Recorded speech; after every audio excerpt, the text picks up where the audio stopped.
Hi, this is Jeff Shaw with Elevate Realty, and I work in the St. Louis area.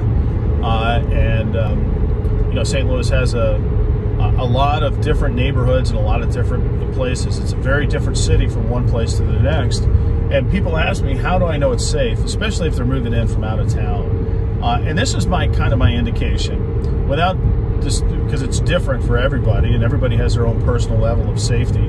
But when I'm going into a place and I'm looking to rehab, the thing that I'm looking for is I'm looking for single women walking their dog or couples with a stroller walking, like after work, 4 or 5, and obviously during the warm weather months. But if you see a single female walking a dog or running by herself, then if she feels safe, it's a pretty good indication that she's not the only one who feels safe in that neighborhood.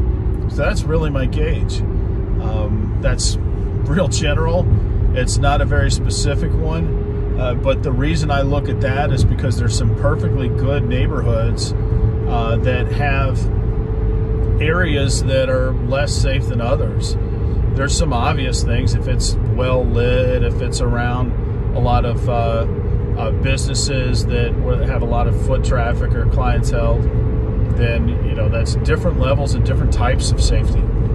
So it's kind of a broad term, but it's one that everybody thinks about in terms of where they're going, and especially if you're coming to St. Louis from out of town, it's something to consider.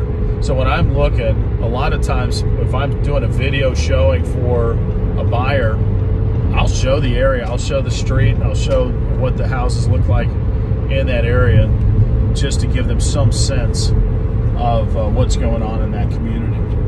But safety is a big, important part of where you live, and I think it's important that people define what they feel is safe, and that they don't get caught up in a place that they don't feel safe.